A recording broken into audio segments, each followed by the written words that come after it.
Boa noite. Boa noite. Vamos dar início à sessão de tomada de posse do escritor Antônio Torres. Convido para vir sentar à mesa o senhor Albino Rubim, secretário de Cultura do Estado da Bahia,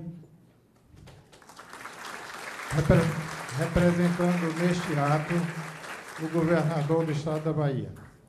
Convido para sentar aqui também à mesa o prefeito do Pedro Raimundo Santana da Cruz, prefeito da cidade de Sátiro Dias. E para aqueles que conhecem a literatura do Antônio Torres, da cidade de Junco. Bom, senta lá.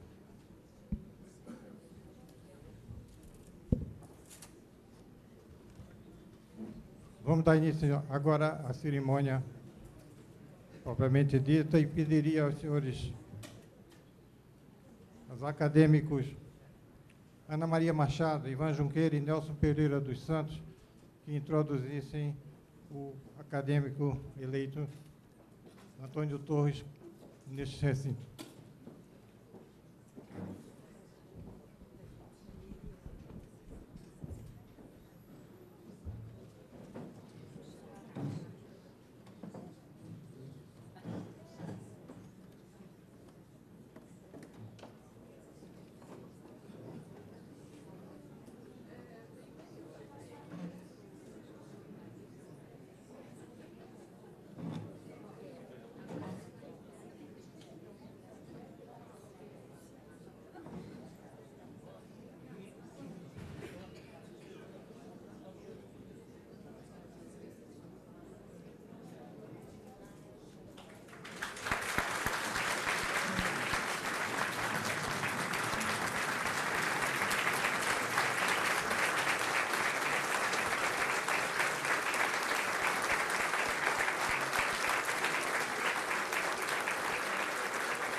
Concedo a palavra agora ao senhor Antônio Torres para que faça o seu discurso.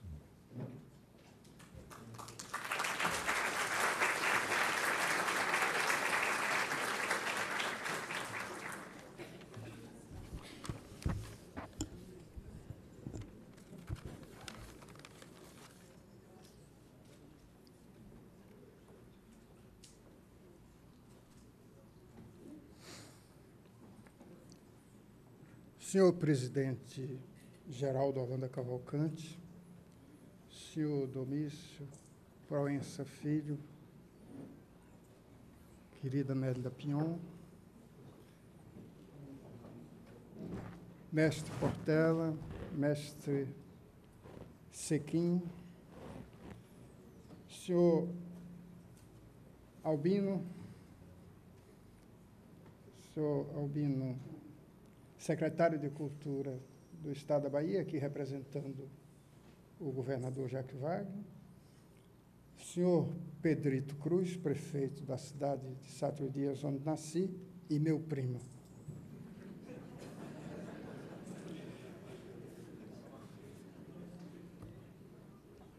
Senhores acadêmicos, senhoras e senhores acadêmicos, meus amigos, aqui chega um baiano, que está longe de representar a Bahia da grande oratória, que, no dizer de Jorge Amado, foi devidamente representada nesta casa por seu antecessor, o nobre Otávio Mangabeira, como o definiu o não menos nobre Luiz Paulo de Alencar Parreiras Horta, sucessor de Zélia Gattai, que sucedeu a Jorge, que sucedeu a Mangabeira, que sucedeu a Alfredo Pujol, que sucedeu ao conselheiro Lafayette, que sucedeu a Machado de Assis, o fundador da cadeira, que tenho a subida honra de vir ocupar, sucedendo a um primo em 4º ou 5º grau do seu patrono, José de Alencar. E que não é outro senão o homem de Deus, Luiz Paulo Horta, um dos nossos maiores especialistas em religião e em música erudita, a qual se devotou como linguagem divina na sublime observação do acadêmico Tarcísio Padilha, que aqui o recebeu em 28 de novembro de 2008. Figura humana insubstituível, Luiz Paulo fez a este mundo o bem que pôde. Pelas suas qualidades intelectuais e virtudes pessoais, é merecedor, agora e sempre, dos mais superlativos encômios. Aqui chega um nordestino, não necessariamente herdeiro da tradição da sua velha e ilustre região, como a definiu o mestre Antônio Cândido no seu livro Formação da Literatura Brasileira, quando, no capítulo dedicado ao regionalismo, refere-se à oratória como uma das formas preferenciais do Nordeste exprimir a sua consciência e dar estilo à sua cultura. Portanto, chego à casa de Machado de Assis, descrita à perfeição por um de seus presidentes, o insigne Marcos Vinícius Vilaça, como o cenáculo no qual a arte da retórica é a sua marca indelével.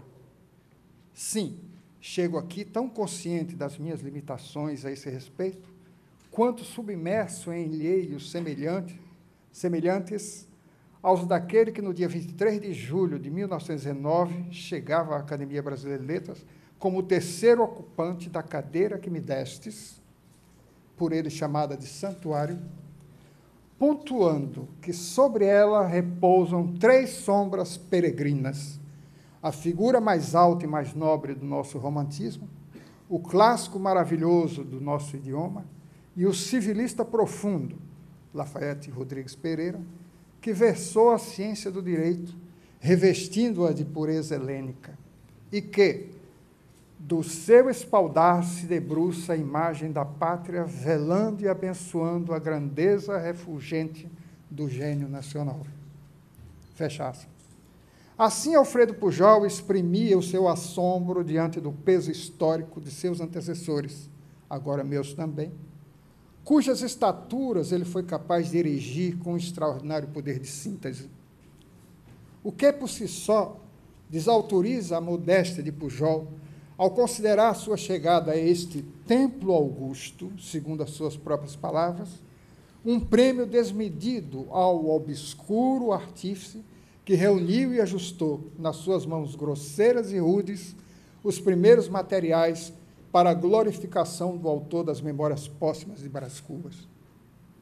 A bem da verdade, ele foi um brilhante jornalista e advogado, e o primeiro a dar uma visão abrangente da obra de Machado, como lembrou Luiz Paulo Horta, na já referida noite de 28 de novembro de 2008. É de Pujol a definição do nosso maior escritor, que a posteridade viria a assinar embaixo. Machado de Assis tem um segredo da auscultação das almas. O seu olhar devassa as consciências, penetra no mais fundo do pensamento e interpreta todas as emoções e todos os instintos com o mais estranho poder de decomposição e de análise. Lafayette Rodrigues Pereira também escreveu sobre Machado, defendendo-o enfaticamente de uma crítica que Silvio Romero lhe fizera. Eleito para a Academia em 1909 para ocupar a vaga deixada por seu fundador, Lafayette tomou posse por carta, lida e registrada em ata na sessão de 3 de novembro de 1910. Advogado, jornalista e político, além de ministro e presidente das províncias do Ceará e do Maranhão, ele foi um dos principais conselheiros de Dom Pedro II.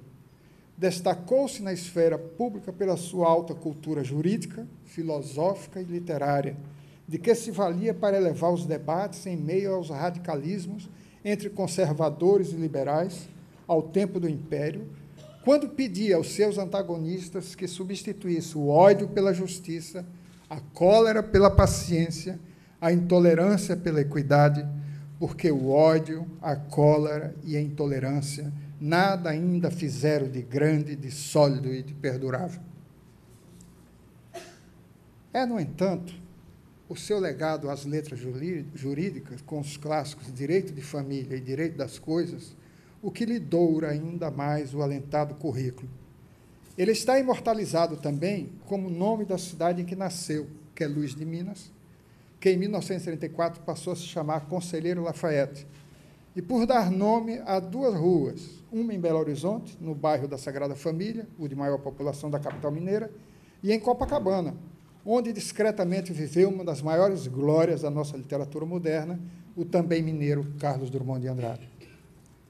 Senhor presidente, senhoras e senhores acadêmicos, meus amigos, sabeis vós que nas discussões que antecederam a fundação da academia, os patronos foram criados para suprir espiritualmente a falta de antecedentes. Que Machado de Assis, chamado pelo acadêmico Afrânio Peixoto de primeiro da companhia por vários títulos, quis dar a José de Alencar a primazia que tem e sempre terá pelo seu patriótico esforço de construção de caminhos próprios para a literatura nacional, ao trazer nossos usos e costumes, mitos, lendas, tradições, festas religiosas, para as páginas de seus romances, cujos cenários vão do litoral ao sertão, do Nordeste ao Pampa Gaúcho, da zona rural fluminense à vida urbana do Rio de Janeiro, durante o Segundo Reinado, da formação da nacionalidade à evolução histórica do país. Pela abrangência e dimensão da obra de Alencar, Machado achava que a cadeira número 1 lhe seria a mais condizente, mas esbarrou numa disposição de seus pares de que não poderia haver hierarquia na escolha dos patronos, e com isso Alencar veio a patronear a cadeira 23 para a glória deste que será seu 8º ocupante, e a recordar-se da manhã em que um começo de romance da figura mais alta do nosso romantismo fez um aluno de uma escola rural de um lugar onde nem rio havia sonhar com o mar. Era este o lugar, um povoado esquecido nos confins do tempo, encravado numa baixada de solidão e poeira, sem raio e sem notícias das terras civilizadas, sem livros. Naquele sertão, naquele ermo sertão, o que importava mesmo era a chuva, símbolo de bonança, numa terra chegada às estiagens, quando o sol parecia o prenúncio do fim do mundo, conforme estava escrito na profecia, segundo a qual Deus teria dito a Noé: não mais a água, da próxima vez o fogo. O povoado se chamava Junco, hoje a cidade de Sátiro Dias, no interior da Bahia.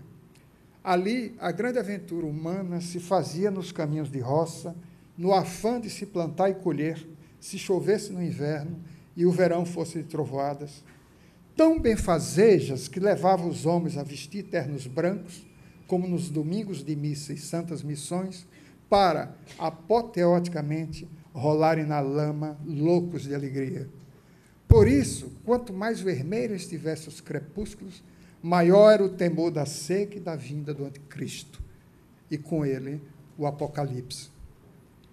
Assim passávamos os dias, a contemplar as nuvens na esperança de enxergar nelas sinais de chuva, e a aguardar os fantasmagóricos visitantes noturnos, os zombis assobiadores, boitatás incandescentes, gralhas mal assombradas, reencarnações das almas penadas, egressas das trevas para perturbar o sono dos vivos, que se amotinavam ao pé de um fogão de lenha a contar histórias, como a do pavão misterioso e a da chegada de Lampião ao inferno, reduzindo-o a cacos.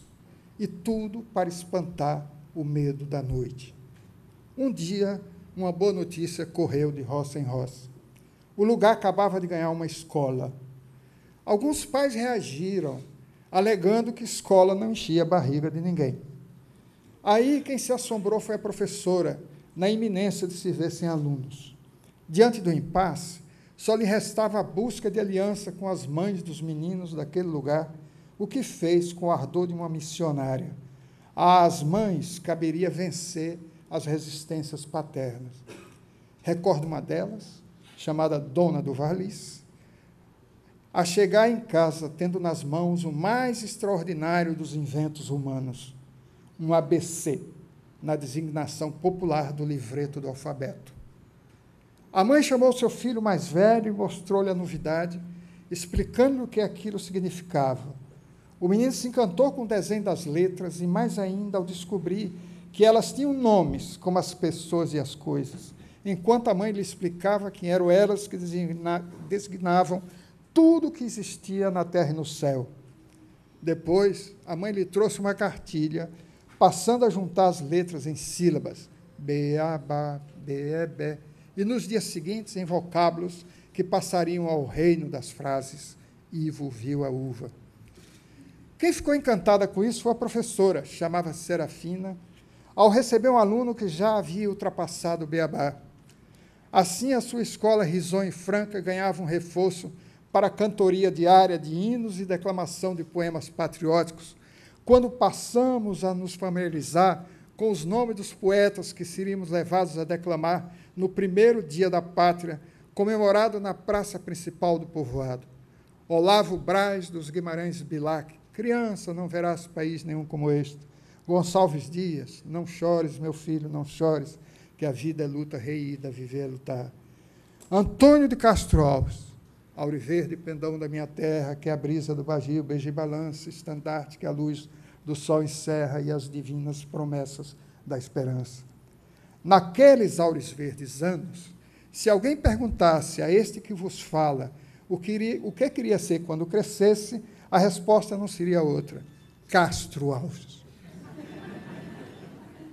Um arrobo infanto-juvenil a ser creditado ao poder de sedução da lírica do poeta do amor e da melancolia, que colocou a sua pena a serviço de um mundo mais justo, comprometendo-se com a construção de uma nova ordem social e com a causa republicana e abolicionista. Dizia hoje, numa licença midiática, que ele foi o popstar do romantismo, pela imagem pública que construiu com a sua lendária cabeleira, sob a qual se exibia um jovem Dante da pátria de Moema, como Castro Alves veio a ser chamado por Machado de Assis, em carta enviada no dia 29 de fevereiro de 1868 a José de Alencar, que com ele se encantara a ponto de recomendá-lo a Machado, que depois de ouvir alguns de seus poemas e o drama Gonzaga, escreveu a Alencar exaltando-o como um talento robusto, uma vocação literária cheia de vida, um poeta original, cuja musa tinha feição própria. Transcrevo o começo da carta de Machado. É um primor de carta de 5 páginas, 6 páginas, longuíssimo. Excelentíssimo senhor, é boa e grande fortuna conhecer um poeta. Melhor e maior é recebê-lo das mãos de Vossa Excelência com uma carta que vale um diploma, com uma recomendação que é uma sagração. A musa do senhor Castro Alves não podia ter mais feliz introito na vida literária. Abre os olhos em pleno Capitólio. Os seus primeiros cantos obtêm o aplauso de um mestre. De 2 mestres, vós o sabeis.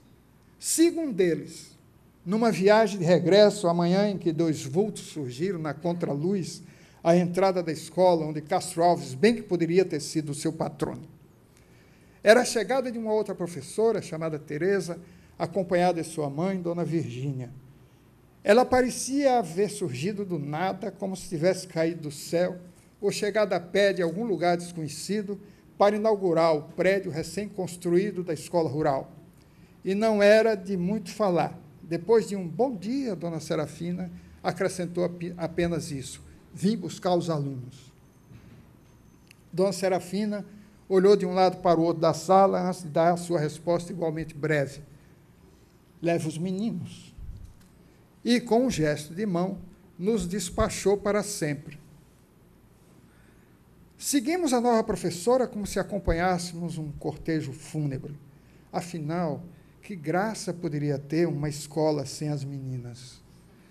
Como prêmio de consolação, porém, iríamos para um prédio tinindo de novo, obra do governo estadual, cujo mandatário era ninguém menos do que o ocupante da cadeira 23 dessa casa, o erudito Otávio Mangabeira, que reuniu em seu secretariado algumas das maiores inteligências da Bahia, como Anísio Teixeira na educação. Aquela nova escola não surgia ali por acaso. Devia fazer parte de um projeto de Anísio encampado por Mangabeira para todo o Estado. O prédio ainda cheirava tinta. A professora escancarou as suas 4 janelas ao sol, indo em seguida sentar-se à mesa, sobre a qual pôs os seus livros, já um tanto encebados pelo uso. Imediatamente organizou os alunos em uma fila, para que cada um fosse lendo em voz alta um trecho de um livrinho intitulado Seleta Escolar, uma antologia de contos, crônicas, poemas e um ou outro capítulo de romance. Um desses trechos inundou a sala, fez o sertão virar os verdes mares bravios da minha terra natal, onde canta a jandaia nas frondes da carnaúba.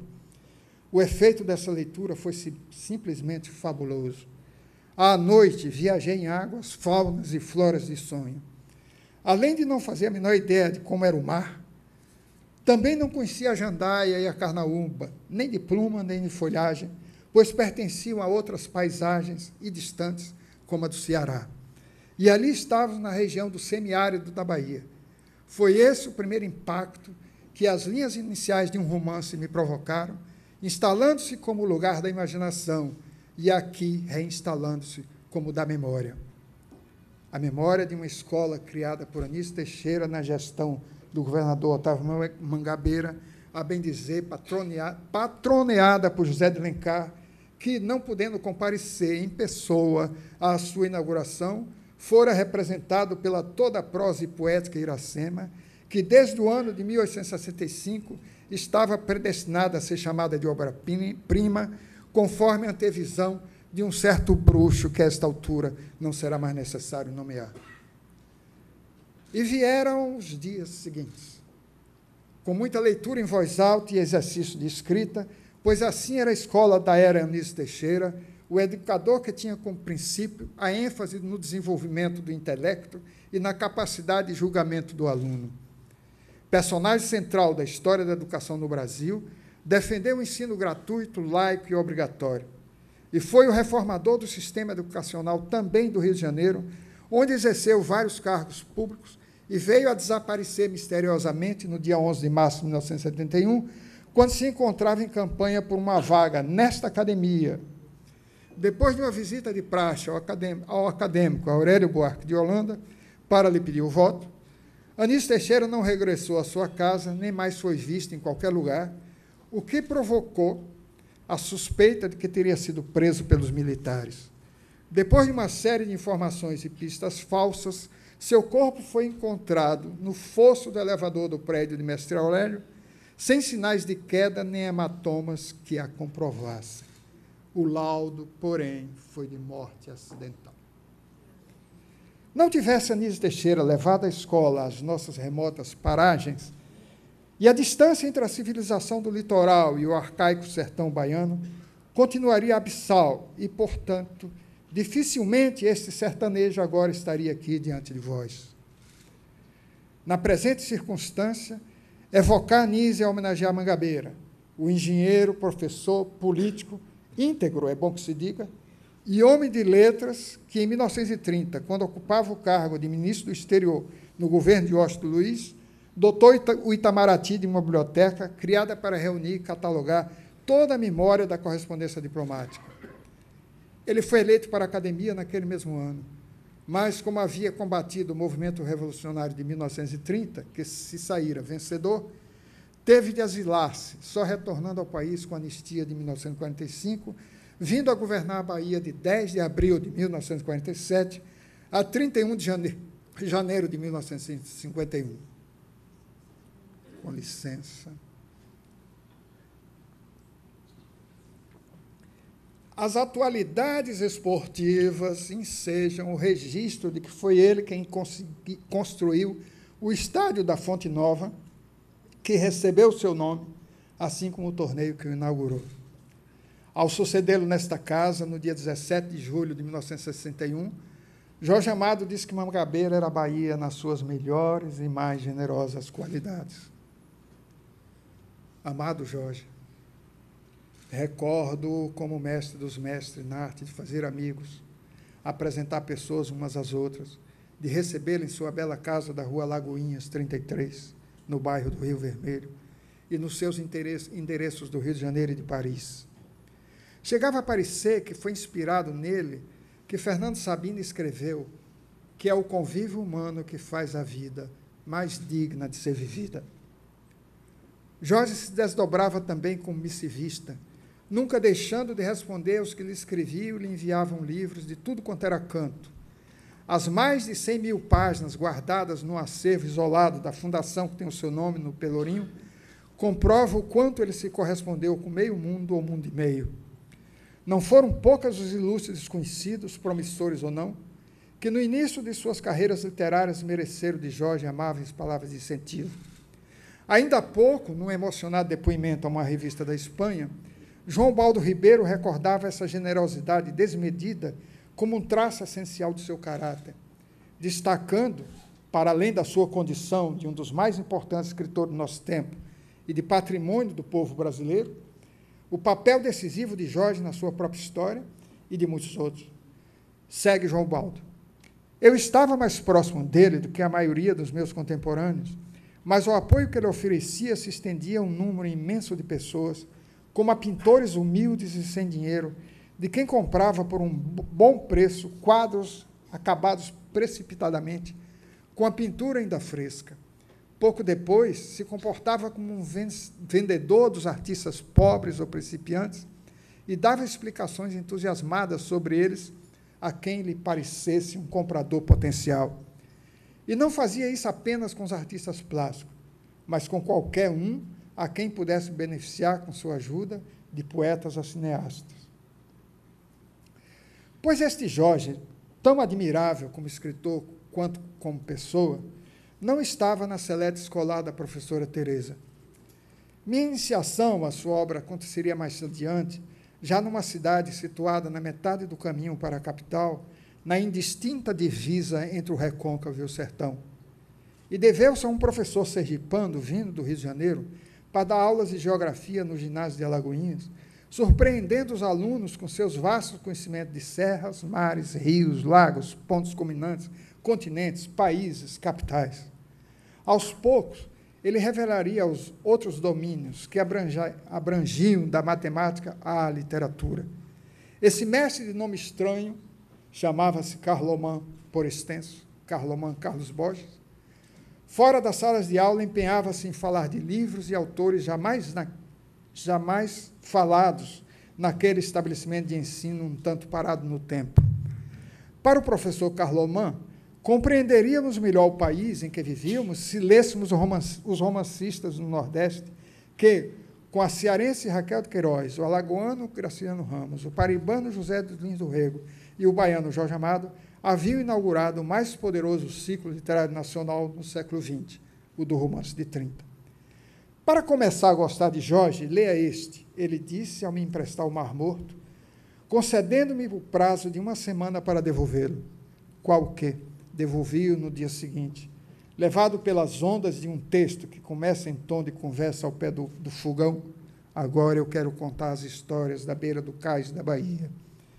Jorge me fez varar uma noite completamente envolvido com seu romance de aventura e de liberdade, tendo ao fundo os mitos oriundos de tradições culturais tão próximas e tão desconhecidas por um leitorzinho interiorano, embora agora estivesse a pouquíssimo mais de 100 quilômetros do cais da Bahia, e para o qual aquela primeira viagem com os seus marinheiros significava a descoberta da vida e das lendas do mar, pintadas com tintas sincréticas e retratadas com uma deslumbrante visão utópica do mundo. Sim, a Baía de Jorge era um outro mundo, nunca dantes imaginado por aquele seu enfeitiçado leitor. Naquele tempo, estávamos no ano de 1957, a cidade de Alagoinhas tinha 50 mil habitantes e uma única livraria, chamada São Jorge, o que parecia vir bem a propósito, pois foi como se o santo tivesse ajudado a um ginasiano, sem qualquer comprovação de renda, a convencer o seu proprietário, o amável senhor Teófilo Maciel, a lhe vender em suaves prestações e de bom grado uma coleção completa dos livros de Jorge Amado. Dele, assim como da tropa de choque nordestina a que pertencia, guardo na memória as seguintes fichas de leitura. Jorge, a extraordinária capacidade de criar personagens, melhor dizendo, de inventar gente com cor, cheiro, corpo, rosto e voz, de contar histórias, o lirismo, a simpatia pelos pobres e pelo mundo afro-baiano, a linguagem desabusada que os seus críticos mais rigorosos confundiam com desleixo. Raquel, o depoimento vigoroso e solidário contra um quadro social deplorável. Zé Lins, muito disso, Vida de Fogo Morto e a fabulação. Graciliano, tudo isso, Vidas Secas o comprova, e o estilo. Não esqueça que o pai de todos nós é José Américo de Almeida, diria Jorge Amado, lembrando a um recém-chegado ao mundo das letras que o ciclo de 30 havia começado em 1928 com o romance A Bagaceira. Essa literatura dita regionalista viria a surpreender o país, uma vez mais, com a força estrondosa do Grande Sertão de Guimarães Rosa, que começa em Minas Gerais e vai dar no Mississippi, onde William Faulkner fundou um território mítico e nele inscreveu a sua legenda. E Rosa e Faulkner, assim parece a esse leitor algo delirante, são aparentados de um certo irlandês chamado James Joyce, mas em relação a este tiveram a vantagem das vastidões continentais, o sertão está em toda parte, e dos espantos de um continente que, se não era mais tão novo mundo, mundo ainda novo era. E que mistérios tem Clarice no seu contraponto urbano? Os dos rios que correm para dentro de si mesmos. Contemporâneos de Clarice, mas de outras e variadas linhagens, Lígia Fagundes Telles, Fernando Sabino, José Cândido Carvalho, Otran Dourado, José J. Veiga, Antônio Calado, Rubem Fonseca, Dalton Trevisan, Murilo Rubião e Carlos Heitor Coni marcam uma forte presença na cena literária do século XX. Eles foram os cirurgiões que fizeram as costuras finais nas extirpações, iniciadas pelo modernismo de 22, às adiposidades da última flor do lácio. Na sequência deles, veio a geração a que pertenço, que vai de Márcio Souza, em Manaus, passa por Inácio Loyola Brandão, Raduan Assar, Edla Vanistina, etc., em São Paulo, e chega a Moacir Sclia, em Porto Alegre. Saudades eternas deste grande e inesquecível amigo, dono de uma imaginação prodigiosa, e que conheci durante um périplo de palestra por várias cidades da Alemanha, na Lorde Companhia de Antônio Calado e Silviano Santiago, e Ana Arruda também. Algum tempo depois, durante uma caminhada de Copacabana ao final do Leblon, tive o prazer de apresentá-lo ao Oceano Atlântico.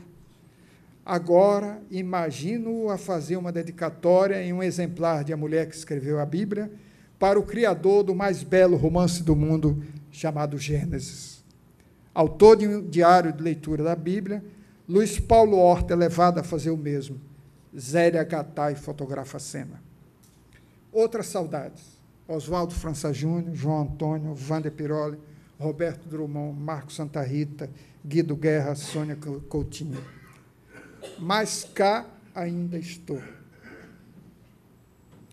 E agora, tendo o privilégio de poder estreitar os laços com uma parte altamente significativa dos ficcionistas da minha geração, companheiros de muitas jornadas por esse país e por alguns cantos do mundo, e isto desde as altas voltagens políticas, existenciais e literárias dos anos de 1970, tempos de muitos encontros na casa de Laura e Cícero Sandrone, que com Eglê Malheiros e Salim Miguel editavam a revista Ficção. Afetuosamente vos saúdo, Nélida Pinhon, Ana Maria Machado, João Baldo Ribeiro, Carlos Nejá. Sim, não custa lembrar que o poeta Nejá é também um romancista, e dos bons. Sem esquecer o já citado Conde e o Ariano Suassuna.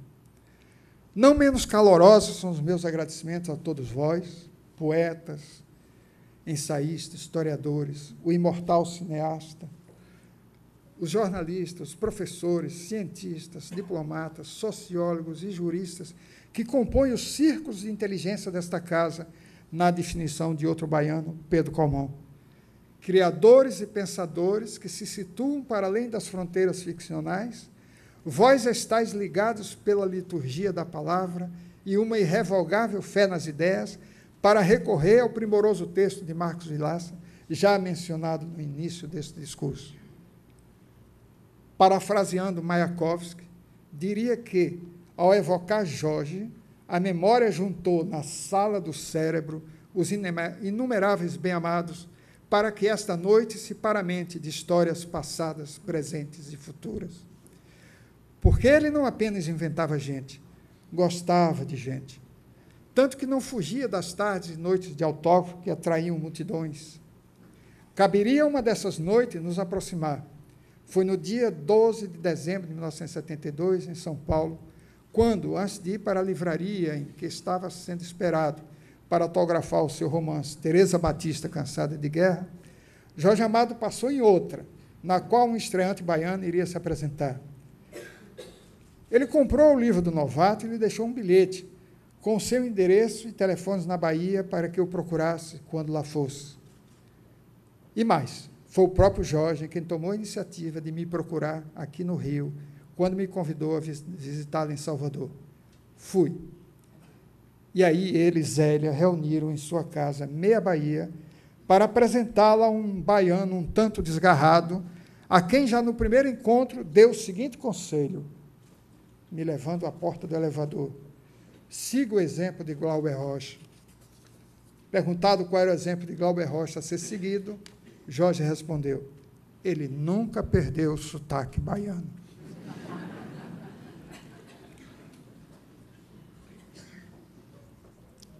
Zélia e Jorge me faziam lembrar uns versinhos de Drummond que um dia anotei num caderno de estudante. Como viver sem conviver na praça de convites? Salute, senhora, saravá. Se baiana ela não era de fato, ou era de direito, pois na Bahia viveu desde os princípios dos anos de 1960. Nascida em São Paulo, de pai anarquista chegado de Florença e de mãe católica originária do Vêneto, quando conheceu Jorge Amado, em 1945, já era sua admiradora, tanto como escritor quanto pela militância política, em decorrência do engajamento dele ao Partido Comunista. Não demorou muito a se casarem, mas logo tiveram de partir para um exílio na França e depois na Tchecoslováquia. Pela vida afora, ela se assumiria como coadjuvante daquele que lhe abria as portas do mundo, mas sem perder a individualidade.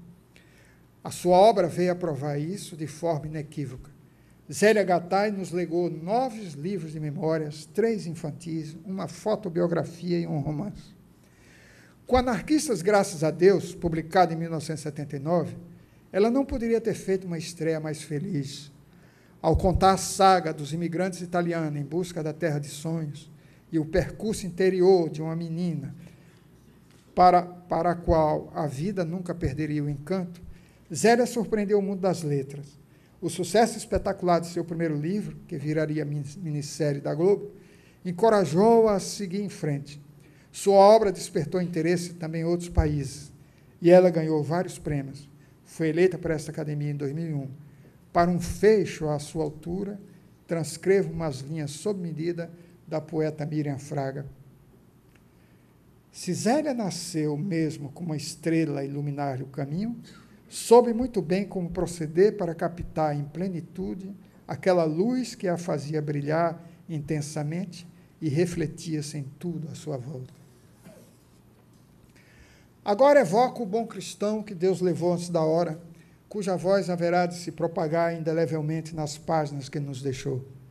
Num tempo cada vez mais marcado pelos conflitos de opinião, em várias instâncias, e muito nas instâncias religiosas, ele nos traz uma necessária palavra de equilíbrio, como quando analisa o choque entre os defensores da tese criacionista, o mundo começando no momento dado, a partir do fiat divino, e a teoria da evolução. Para Horta, este choque não deveria existir.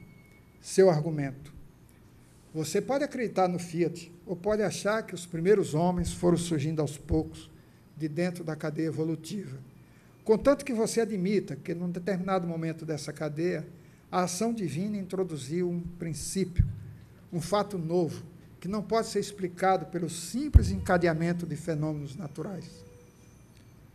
Este é apenas um pequeno exemplo de como o seu diário de leitura da Bíblia, chamada por ele de o livro-texto da civilização ocidental de inesgotável vitalidade, traz para os nossos dias os dilemas humanos contidos no Antigo e no Novo Testamento. Ao definir a Bíblia como um sopro de inspiração, Luiz Paulo toca numa tecla sensível aos criadores literários, sobretudo aos romancistas. A esses, ele fala diretamente quando diz que o narrador bíblico, ao cumprir sua vocação, uns com mais talento do que outros, de repente passa a se sentir como se o chão lhe fugisse debaixo dos pés e o dito narrador começasse a voar. E dando asas à imaginação de tantos outros narradores, pensa agora este leitor de Horta, lembrando-se da poderosa influência que a Bíblia tem exercido na literatura através dos tempos, como no notável exemplo de William Faulkner, agora lembrado em outro contexto. Ao ambientar no sul dos Estados Unidos uma tragédia semelhante à do rei Davi e seu filho Absalão, ele escreveu um dos seus romances mais poderosos. Comprovadamente, um dos nossos mais importantes pensadores religiosos, Luiz Paulo ministrou curso sobre a Bíblia na PUC-Rio e na Casa do Saber, e presidiu o Centro Dom Vidal, um núcleo do pensamento católico. Como crítico musical, ele não se limitou à efemeridade das suas colunas na imprensa, na qual foi muito atuante, primeiro no Jornal do Brasil, depois no Globo. Sua produção nessa área ganhou permanência em livros como o Caderno de Música, Vila Lobos, uma introdução, e o Dicionário de Músicas A. Dentre as suas múltiplas atividades, registre que ele pertenceu à Academia Brasileira de Música e dirigiu o setor de música do Museu de Arte Moderna do Rio de Janeiro. Alguém como este escriba, que se tornou ficcionista por total incapacidade de escrever poesia ou tocar um instrumento, o talento musical de quem escreve provoca uma admiração que pode até ser analisada como uma sublimação da inveja. E Luiz Paulo tocava piano. Mais que isso, tocava Chopin, Beethoven e Johann Sebastian Bach. Louvado seja.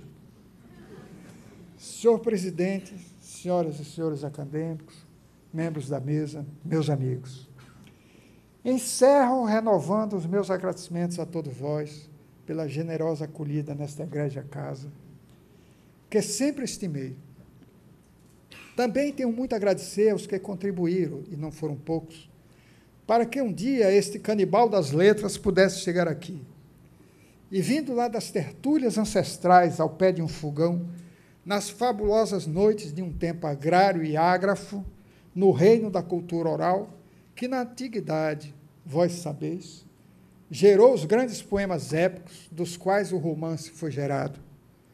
Portanto, o romancista que aqui chega teve o seu imaginário cultivado num ambiente popular, originário de elementos das culturas clássica e medieval, trazidos da Península Ibérica e mesclados com a influência das tradições africanas e indígenas. A descoberta da palavra escrita me levaria ao encontro dos letrados modernistas, como o poeta Eurico Alves Boaventura, nascido em Feira de Santana, conterrâneo do mestre Portela, e que foi juiz de direito na cidade de Alagoinhas, onde chegou falando de Manuel Bandeira e Jorge de Lima, com quem se correspondia. Graças aos saraus em sua casa, nunca mais iríamos ler poesia da mesma maneira. Ergo meu crânio, outra vez Mayakovsky, repleto de gratidão por um generoso senhor alagoense de nome Mário Alves, que me levou a Salvador num trem tão bonito que se chamava Marta Rocha. E lá me deixou no Jornal da Bahia, aos cuidados do seu dono, do seu próprio dono, o doutor João da Costa Falcão, que me repassou ao ficcionista Ariovaldo Matos, o editor-chefe, e este ao poeta João Carlos Teixeira Gomes, o chefe da reportagem. Em apenas um ano, eles me adestraram o suficiente para encarar a Última Hora de São Paulo, em cuja redação parecia que o país inteiro estava e tinha a minha idade, 20 anos. Agradeço a São Paulo, onde deixei um pedaço do meu umbigo enterrado, aqui muito bem representada pelo alagoano de tanque d'arca, Aldário Dantas, um jornalista e amigo exemplar. Ao Rio de Janeiro, o esplêndido azul de Machado de Assis, o azul demais de Vinícius de Moraes. A cidade amada, que me deu a Sônia, mãe de Gabriel e Tiago, muitos amigos, espaço para a criação, sonhos de arte e beleza, entre os sustos, balas e vícios de sua realidade e violência, que às vezes chega a parecer ameaçada pelo caos.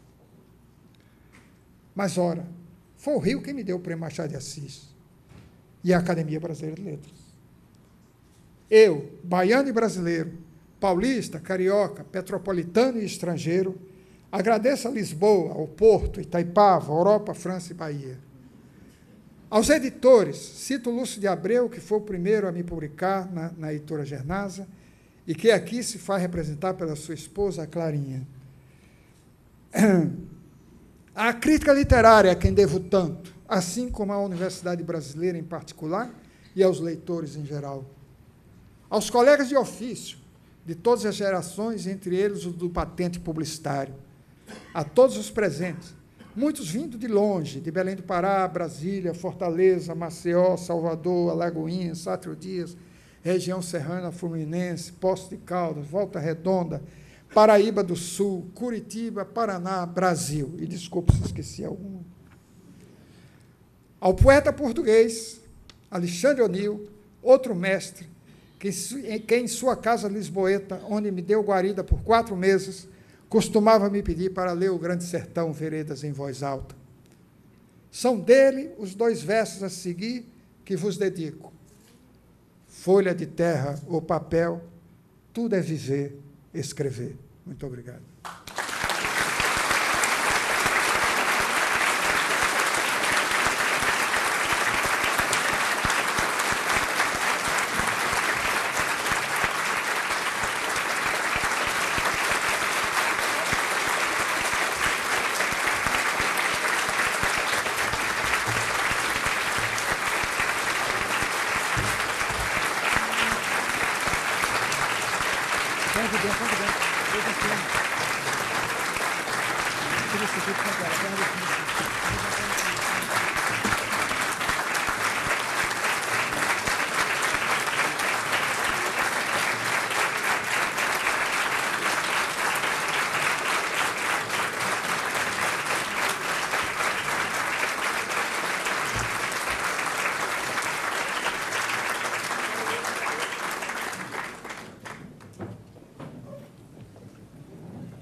Convido o escritor Antônio Torres a vir assinar o livro de posse.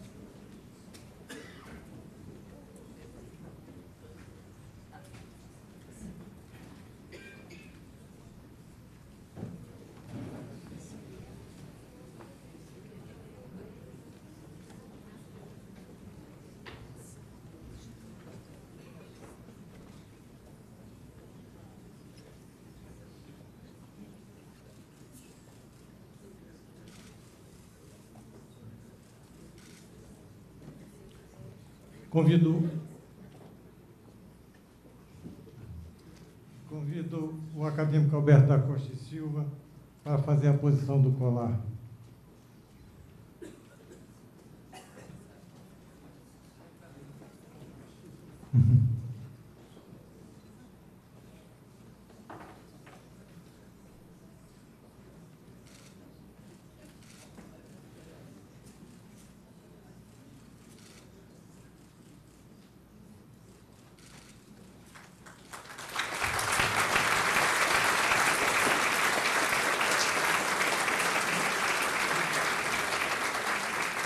Convido o acadêmico Eduardo Portela para fazer a entrega da espada.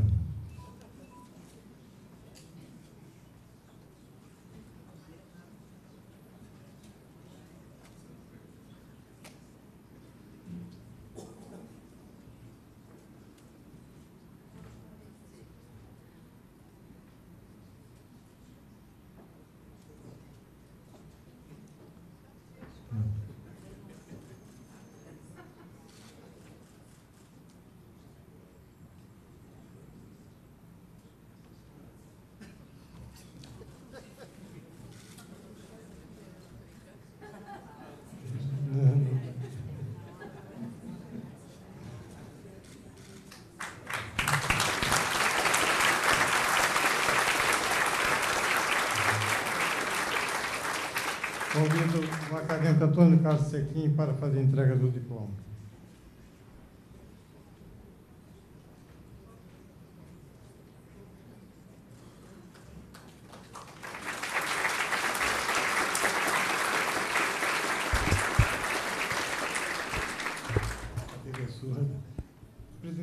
Declaro empossado na cadeira número 23 o acadêmico Antônio Torres.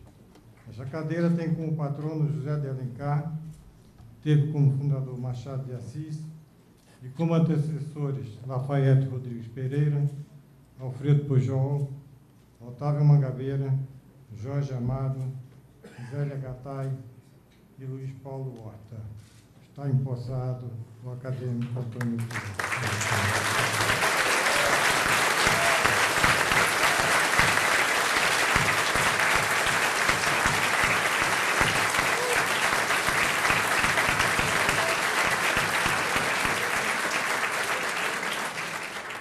Passo a palavra agora à acadêmica Nélia Pinhon para ler o discurso de recepção na Academia Brasileira de Letras do acadêmico Antônio Torres. Obrigada. Tá boa luz. Senhor presidente, ilustres membros da mesa, senhoras acadêmicas, senhores acadêmicos, querida Sônia Torres, autoridades presentes, senhoras e senhores, acadêmico Antônio Torres. Vossa jornada é itinerante, como a de todos, perambula pelas trevas em busca dos pontos de luz que esbocem o caminho por onde seguir. No seu caso, viestes do sertão iluminado por um sol inclemente que priva a terra da água. Uma paisagem de vegetação rasteira que contraria as pinceladas poéticas de sua obra. Um cenário com o qual aprendestes a atrelar a realidade à sobrevivência.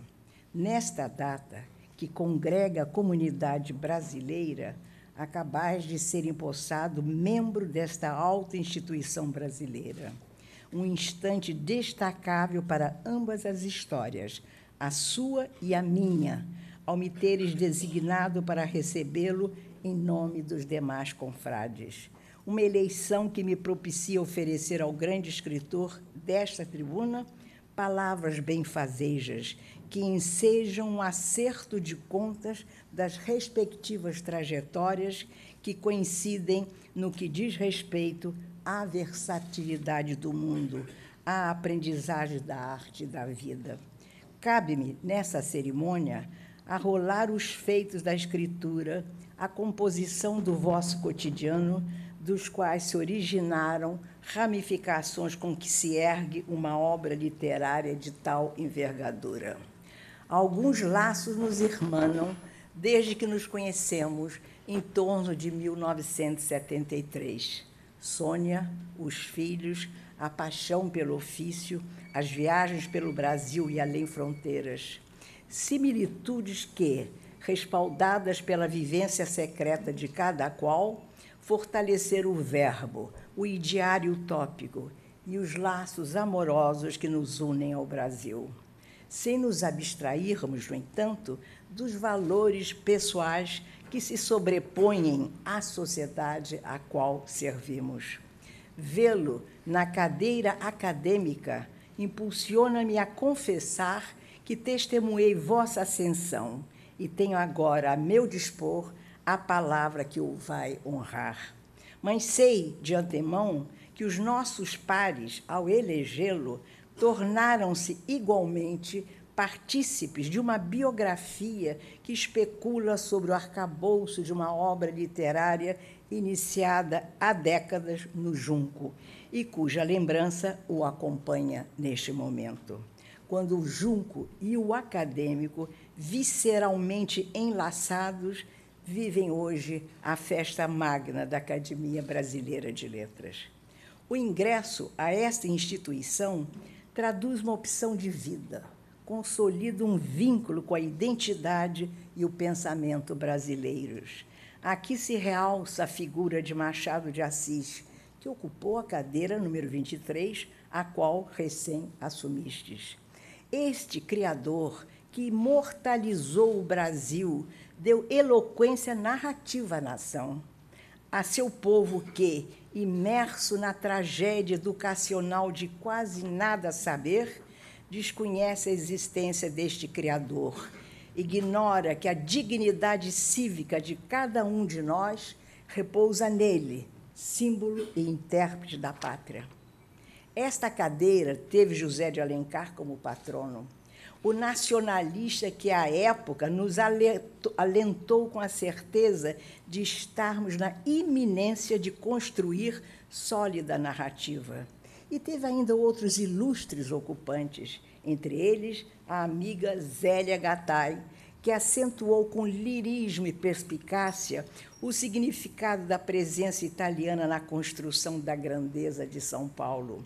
A Jorge Amado, cuja poderosa imaginação reforçou a decisão de vinde a ser escritor, e que, ao engendrar a nação baiana, povoou-a com protótipos da humanidade brasileira, e o fez com tal persuasão narrativa que os personagens, caso se fragmentassem de repente e tombassem ao chão como um cristal, guardariam nos estilhaços a efígie da nossa carnalidade.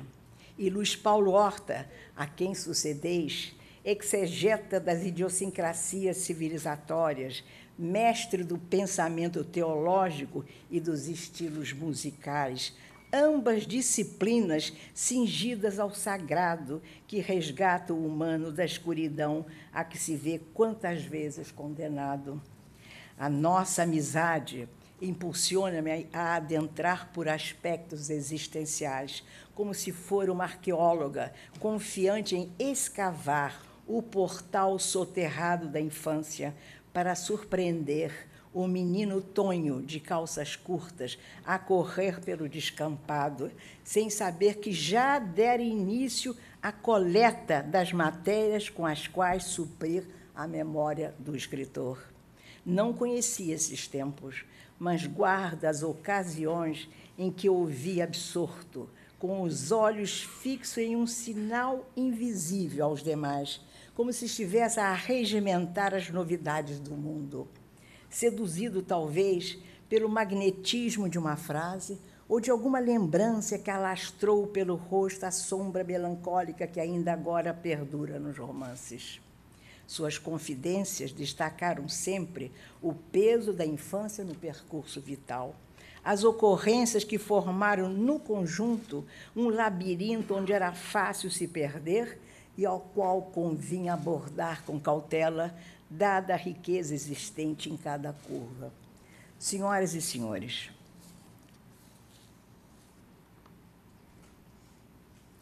houve um problema aqui no meu texto, espera aí. Assim. Senhoras e senhores, perdão.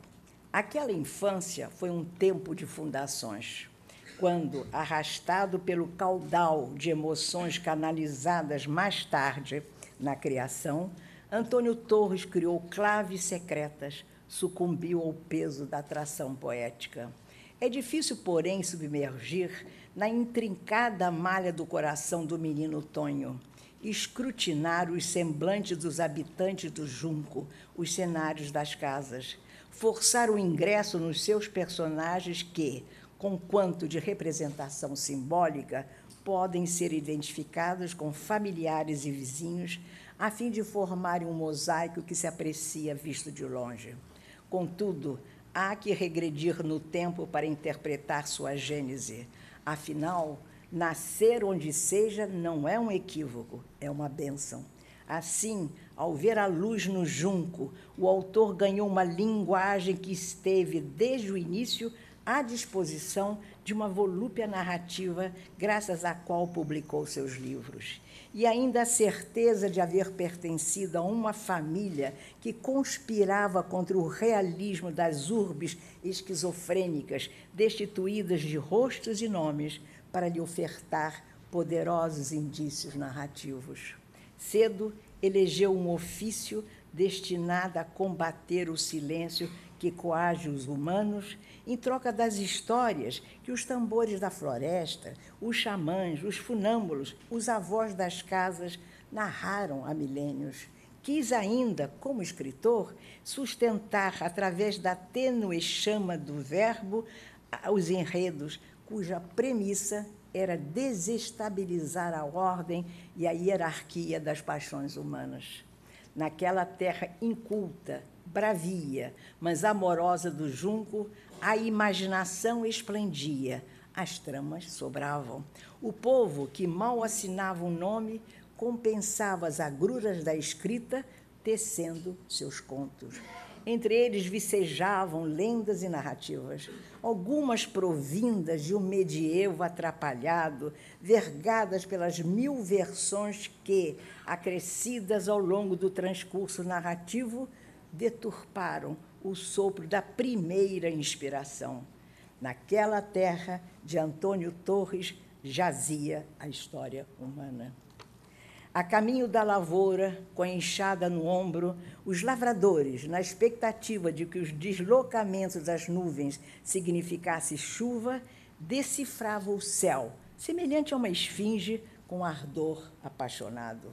E, enquanto aguardavam o aguaceiro, atavam as intrigas umas às outras, até formarem um feixe de palavras que entretinha os vizinhos. Estes rapsodos da roça brasileira também foram seus mestres, preencheram a sensibilidade incipiente do escritor, insinuavam-lhe ser mister, impedir que simples falha verbal esvanecesse qualquer drama em pauta. Havia que prorrogar a história prevista inicialmente para ter sujeito, verbo e predicado. Uma lição que terá propiciado ao jovem escritor o entendimento de haver, no discurso humano, falado ou escrito, uma teia subjacente ao que se dizia e ao que se insinuava. Um saber que se aprimorou após a mãe, Dona Durvalice, introduzi-lo ao ABC, o libreto do analfabeto que mencionou há pouco, como era então popularmente chamado. Aliás, nunca lhe faltou a vigilância amorosa da mãe. Conquanto não fora ela designada ficcionalmente, traçou o destino de Tonho. Ao costurar para uma família de 13 filhos e ao usar elementos simbólicos como agulha, linha e dedal, selou com o menino um acordo mediante o qual os sonhos estariam ao seu alcance. Não exagero ao supor que a mãe foi a primeira heroína da história que ora relato. E isso porque não faz falta dizer que a arte literária, ao lidar com o precário e o ambíguo, atreve-se a crer que a figura de Dona Durvalice abasteceu, desde o nascedouro, as concepções narrativas do acadêmico. Cedo ela percebeu que a vida naquele mundo rural e ágrafo exigia adesão às letras. Convinha abandonar os rabiscos no chão, à guisa do poeta Anchieta, as marcas feitas a canivete nas cascas das árvores, os gravetos amontoados no chão que anunciavam "eu te amo" como prévio aviso à amada, caso o filho quisesse enveredar um dia pelas frestas do Brasil. Aquele amor materno urdia manhas, contaminava Tonho com a tentação terrena, lhe esboçava o futuro e, sob o risco de perdê-lo, mostrava-lhe a eficácia da leitura, uma ferramenta mais relevante que a enxada. As letras coloridas que pulavam da página como uma rã saída do pântano em busca da claridade, mas que o levariam para longe. A ela pouco importando as consequências do seu ato libertário, se o seu dever era ensinar Tonho a desprender-se do lar para não mais regressar após lançar a âncora em qualquer terra que o fizesse feliz, desconhecendo ela, no entanto, o penoso que era para um escritor encontrar um lugar no mundo. Na escola rural, a professora Teresa ajudou-o a ler, a libertar o coração. De tal experiência advindo o reconhecimento de que, ao descobrir os livros, descobriu a vida. Aliás, as mulheres trouxeram-lhe sorte, então e hoje, com Sônia, generosa companheira. Elas lhe franquearam a terra, um elo que não se rompeu. Sob a instância da terceira, Dona Serafina, que lhe deu a mão, subiu no coreto da praça para declamar em público o poema de Castro Alves, a quem ambicionou ser ao crescer. A aventura despertou-lhe intensa emoção e nunca mais foi o mesmo. Menino ainda, como coroinha, ajudava o sacerdote a oficiar a missa. Ouvia a simetria e a racionalidade do latim. E, na sequência, foi também escriba. Redigia cartas para os conterrâneos incapazes de escrever, mas necessitados de amor ou de informação dos seres distantes. Uma tarefa próxima a que pratica há anos e que consolidou o amor que nutre pela escritura que se ocupa das carências humanas. Após o Junco, Torres tornou-se navegante. Alagoinhas, Salvador, São Paulo, Rio de Janeiro. Longe da geografia originária, já havendo começado a escrever de forma sistemática, coube-lhe atravessar o Atlântico em sentido contrário ao dos imigrantes. Portugal deu-lhe berço para renascer, sobretudo para pôr à prova os limites da língua portuguesa e dela extrair seus efeitos. Após 3 anos de convívio com a riqueza lusa, fez amigos, assimilou a maneira daquele povo de traduzir os sentimentos formadores de uma cultura universal. Preservou os traços fundacionais do cancioneiro luso, a devoção lírica por uma antiguidade ultramarina advinda da vizinhança do mar e dos rios, Tejo e Douro. Embrenhou-se pela natureza épica da nação que Camões glorificou no largo poema. E, subjugado pelo idioma, auscultou o seu âmago na tentativa de averiguar como ressoava ela no Brasil após séculos de afastamento da matriz. De regresso ao Rio de Janeiro, os mistérios o rondavam. Foi um período de enfrentamento estético e cívico. E, ao publicar o primeiro romance, Um Cão Uivando para a Lua, em 1972, tomou consciência que chegara o momento de sondar o acervo existencial, de averiguar o que levava no farnel. Afinal, ele viera de longe, tangido pela carência e pela brisa dos devaneios, sob o impulso da invenção, que é júbilo e mortalha ao mesmo tempo, começara a devotar-se à desmedida humana. A escolha pela literatura significou para Antônio Torres compromisso com a ilusão, cujos fios invisíveis deviam sustentar a crença no universo narrativo e com a qual estabeleceria paradigmas prontos a explorar a astúcia narrativa, a ambiguidade dos sentimentos, a intuição aplicada à retaguarda do real. Substâncias todas geradoras de conflitos, mas propícias aos avanços romanescos. Como escritor, enredado pela história brasileira, viveu em meio a um tumulto civilizatório que lhe afetava a escritura. O torvelinho de tantas comoções suscitava uma estética compatível com o atordoamento dos personagens que criava, para superar os obstáculos antepostos entre criador e arte. Não devia perder de vista o centro da invenção, que era o junco. Para lhe rastrear a criação, consultei o mapa e não vi o junco, o vilarejo que soa na memória do escritor e que, embora batizado mais tarde com outro nome, não afetou o seu repertório literário, graças ao qual pôde, ao tornar o junco uma invenção literária, resgatá-lo do esquecimento, uma polis imaginária que lhe servia de pano de fundo para abrigar temas e personagens de seus diversos livros. Aqueles territórios que se associam ao milagre da escrita, como Yoknapatava, de William Faulkner, Santa Maria, de Juan Carlos Onetti, Macondo, de Gabriel Garcia Marques, e, por que não dizer, Passárgada, de Manuel Bandeira. E assim atestar que a literatura abrigava sentimentos indevidos, mas literariamente defensáveis, e que atraía incautos e apaixonados, aos ficcionistas que, ávidos do engenho humano e dos descalabros da invenção, filiavam-se às façanhas inaugurais propostas desde sempre pela imaginação humana. O acadêmico fez ecoar pelo Brasil a voz do junco, aquele sermão moral e emocional que, aninhado no subsolo coletivo, trouxe-nos a explosão narrativa dos despossuídos, privados da esperança, e que era mister exumar. Reli sua extensa obra, e ela sangra. Oriunda do caos da terra, sua escrita recolhe sobras e preciosidades sem expurgar ou discriminar a produção da nossa espécie. Uma obra que dá evidência ao verso e ao reverso dos personagens, ao sinistro e ao sublime, ao arcaico e ao contemporâneo, à cultura erudita e ao cancioneiro popular, ao sertão e ao universal, aos signos emblemáticos que permeiam os pedaços da alma e do lar.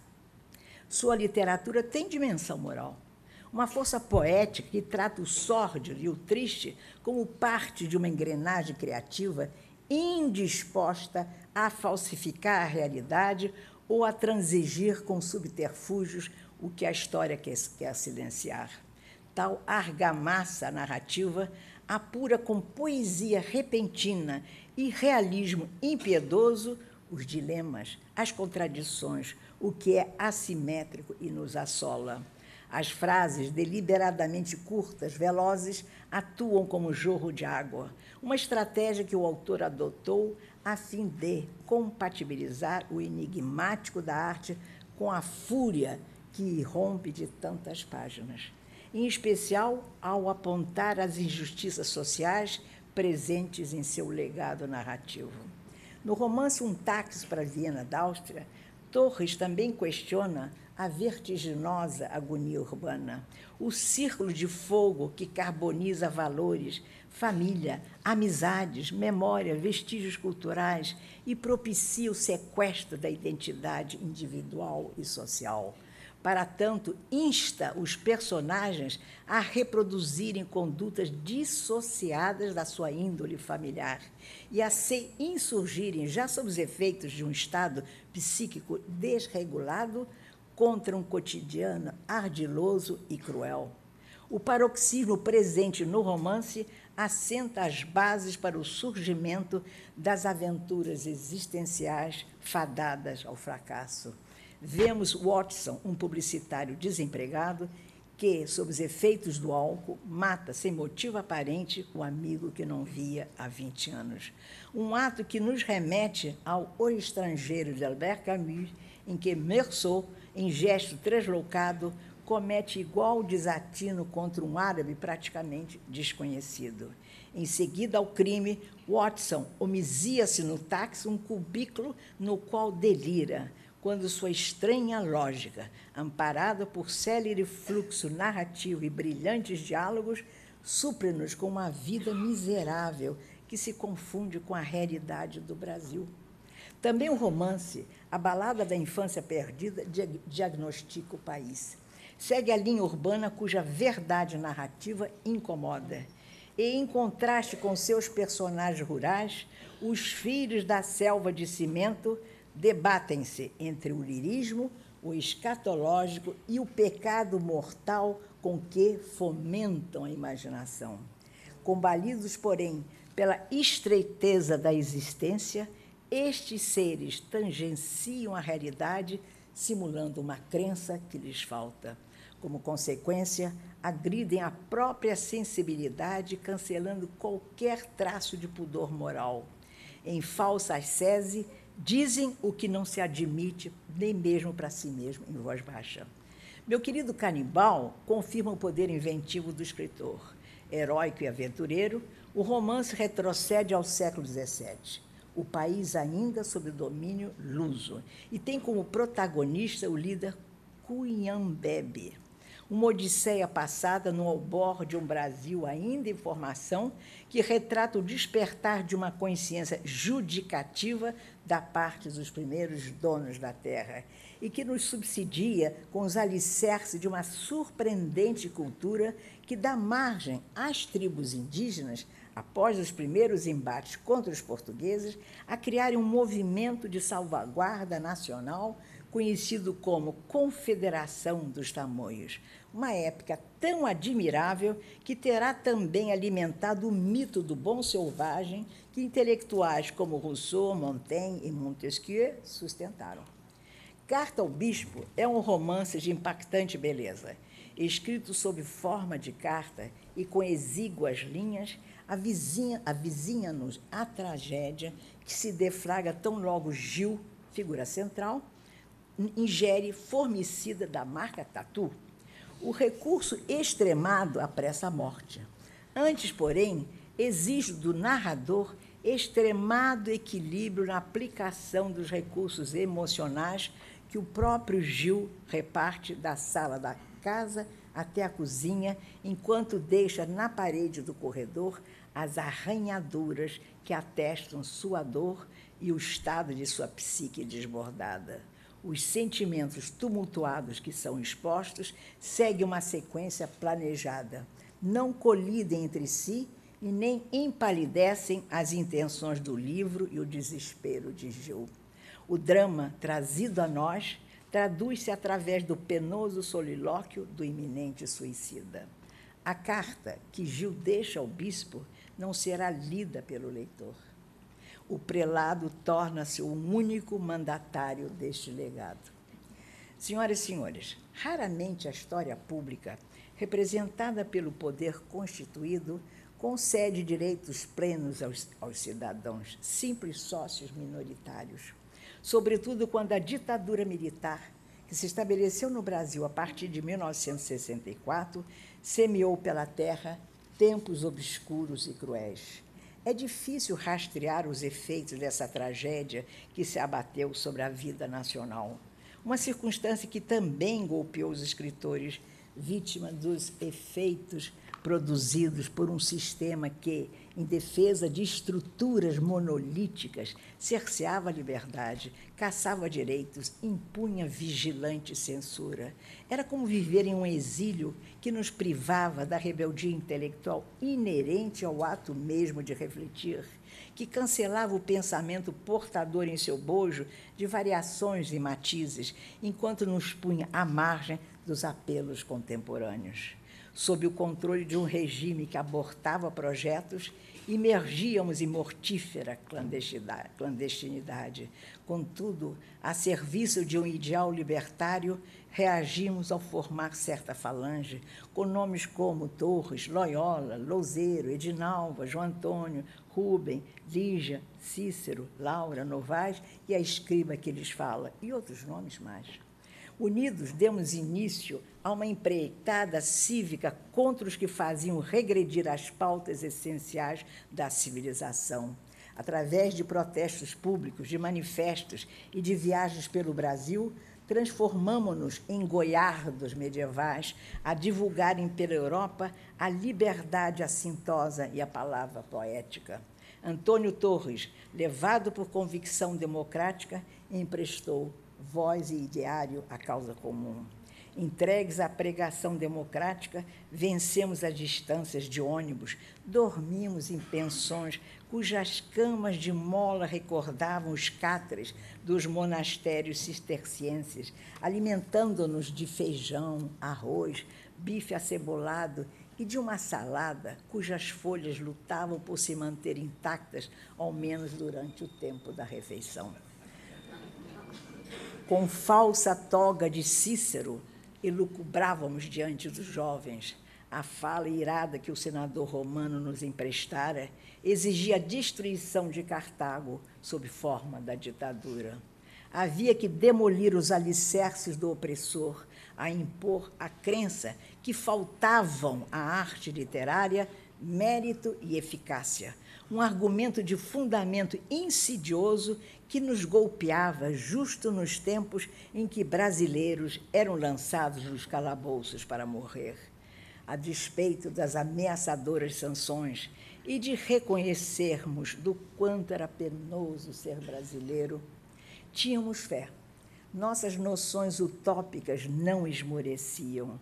Mantínhamos acirradas discussões sobre a atemporalidade de um Brasil que seria um dia justo e soberano. Naqueles anos, Antônio Torres comprometeu-se, conservou intacta a confiança no valor moral da estética e da transcendência dos direitos humanos. Não invalidou a língua portuguesa e nem renunciou à escritura. Como consequência, fez do junco burgo mítico, fincou fundamentos narrativos, as entrelinhas, a matéria subjetiva, preservou a memória do sertão. E porque sofreu as penúrias impostas pela migração obrigatória, pelo êxito que despertou nele e nos personagens a noção de estranhamento, descreveu, com afilada dor, os filhos da seca. Aquelas criaturas que, antes de serem entregues indefesas à voracidade urbana, foram outrora arrimos do sonho. Graças à sua arte, o sertão real e simbólico converteu-se em escritura. E porque teve o resguardo de uma tradição fundacional e arcaica, resistiu à modernidade licenciosa, à reflexão condicionada às injunções que inculcam nos romances uma frivolidade aterradora. Não cometeu o ato nefando de apagar os palimpsestos, os códices transmitidos de pai a filho e que contêm a história da humanidade. Na trilogia composta por Essa Terra, O Cachorro e o Lobo, Pelo Fundo da Agulha, Antônio Torres alcança rara grandeza na literatura brasileira. Tendo Junco como epicentro, ele evidencia que os mitos incrustados no inconsciente coletivo da sua grei, carcaças e mitos oriundos de épocas imemoriais que assentaram praça nos casebres, na Caatinga, no cemitério do lugarejo. Essa Terra é um romance seminal que se prolonga em outros livros. Gravita em torno de Nelo, que, de regresso ao Junco, após anos de ausência, traz o estigma do fracasso. É um filho pródigo abatido pela tristeza e pela miséria, vigiado por todos, sentenciado pelas leis do sertão. Quando, vencido pela fadiga moral, atinge os limites suportáveis da existência e já não lhe convém mais viver. Cumpre, então, o que determinam as marcas impressas no pergaminho do seu corpo. Nelo enforca-se e Totoim, o irmão, em meio ao flagelo do sertão, assume a persona de Nelo. Aparenta prescindir da linguagem para, em troca, ativar uma história previamente vivida pelo suicida. A trama, feita de linguagem, decide sua sorte, e ele toma a rota do sul, substituindo o morto. o suicídio de Nelo dilacera o pai, incumbido de enterrar o filho, que ainda tem a corda no pescoço, e, em obediência ao mesmo princípio civilizatório que regeu Antígono e Príamo de enterrar seus mortos, ele conta tão somente com seu ofício de carpinteiro para cravar o filho na cruz do caixão construído por ele. Aquele suicídio assegura a continuidade narrativa da trilogia e concede-lhe um protagonismo tão perdurável quanto a intenção do autor de fazer duradoura a própria arte de narrar. O ato suicida alimentará a indigência familiar e destaca a persistência com que Tontoim, igual a Telêmaco, sai de Ítaca para refazer a viagem de Ulisses, seguindo, talvez, o desígnio de Nelo. A obra de Antônio Torres não se esgota em moderada abordagem. Com admiráveis irradiações poéticas, seus livros questionam o inconformismo de que padecem todos, empurrados por um destino torpe que sufoca sonhos e vidas, enquanto deixa claro que o Brasil não nos pertence. Nenhuma cidadania está prevista, e menos ainda para os miseráveis que, nada tendo de seu, não têm sequer o direito de reclamar os filhos e a cadela baleia que foram tombando na estrada. Acadêmico Antônio Torres. Nesta noite, no plenário do Petit Trianon, graças à sua obra literária, o Brasil se integra uma vez mais. O sertão e a polis se enlaçam. Uma circunstância que nos leva a louvar o grande autor que, vindo do Juco, enalteceu o país. É propício, pois, proclamar que a Academia Brasileira de Letras o acolhe com orgulho. Seja bem-vindo a esta casa, acadêmico Antônio Torres. Obrigada. Você guarda para mim, tá? Obrigada.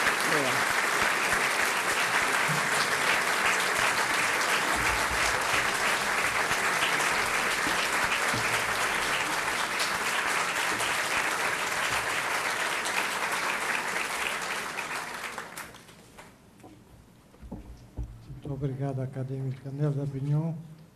Acadêmico Antônio Torres, essas palavras da acadêmica Nélia Pinhon receba a de todos nós, os seus confrades. É a academia inteira que está representada nas palavras da acadêmica Nélia Pinhon. Estamos nos aproximando do término dessa bela cerimônia.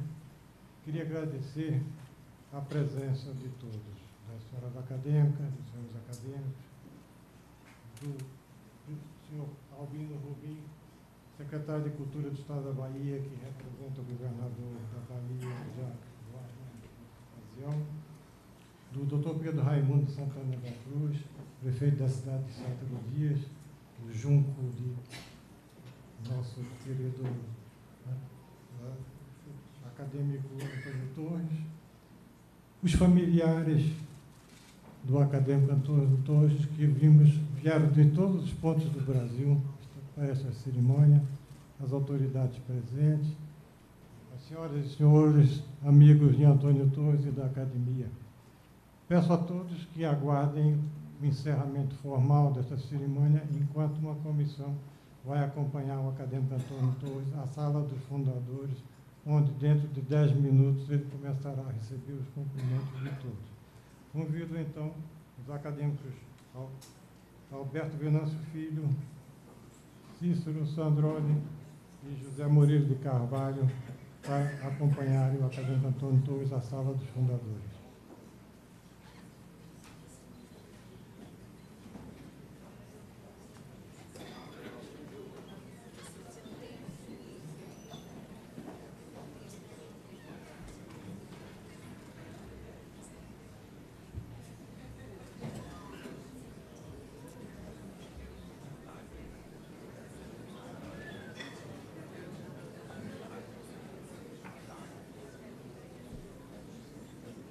Muito obrigado, está encerrada essa sessão.